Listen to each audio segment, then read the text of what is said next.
There's a lot of talk in churches these days about vitality, signs of life that show that a congregation is thriving. But what about the opposite of vitality? What about necrology? What role do the signs of death play as indicators of our congregation's well-being? As a pastor, I have noticed how much one Christian funeral can do good for our souls, even compared to all of our other thriving ministries. And that's because when somebody dies, we come together in this sanctuary to repeat the promise of Jesus. I am the resurrection and the life. The one who believes in me will live, even though they die. And whoever lives by believing in me will never die. So these words are fantastical. They are too big for one person to believe by themselves. And so that's why we come together to hear them in our funeral liturgy. We repeat this hope over and over every time someone dies, so that it can become part of the tapestry of our lives well before we face our own deaths. When Jesus said these words in John chapter 11 to Lazarus' sister Martha, he not only said them, but he followed through on them. He proved that death would not be the end for Lazarus. He was trying to show that for all of us, death is only temporary in God's eyes. It is an interruption. And he did this before his own resurrection would seal that promise and make it so. But despite these brave words that he shares with Martha, Jesus was not immune to the deep grief of death. Lazarus was his friend.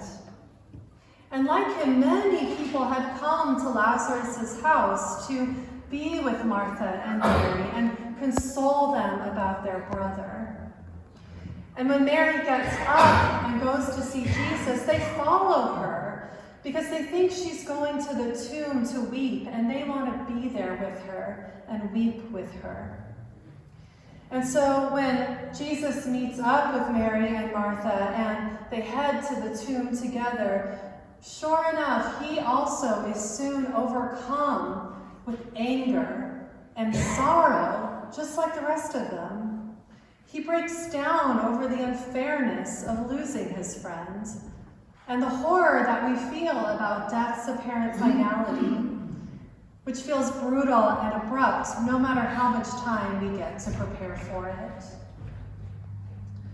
Many of you know that when somebody close to you dies, it is often as though all the lights have been turned off, and you are plunged into darkness that can last a very long time.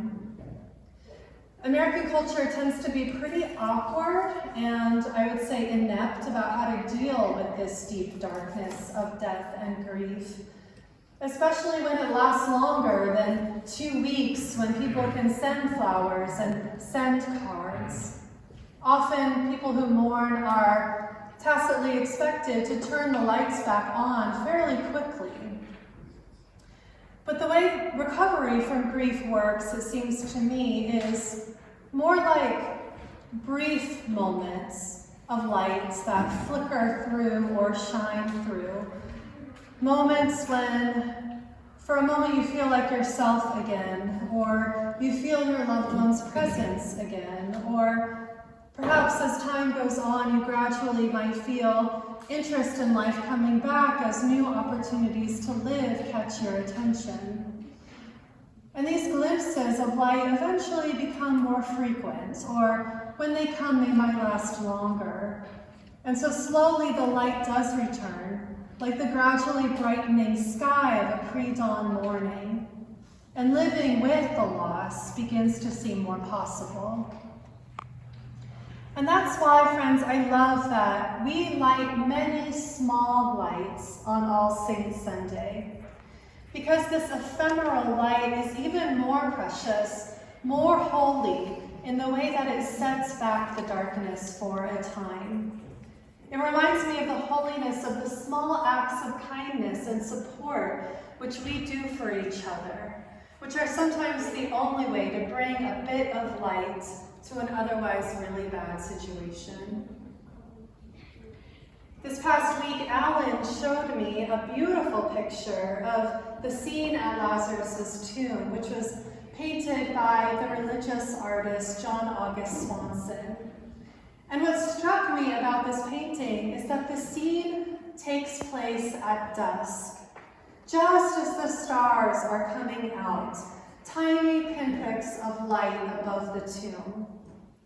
While Mary and Martha stand before the tomb weeping, everyone else has a job to do, from bringing flowers for the stench, to rolling away the stone, to unbinding the cloths wrapped around the dead man, to, yes, lighting small candles to hold back the darkness. And they are all part of the miracle, even if they don't realize it.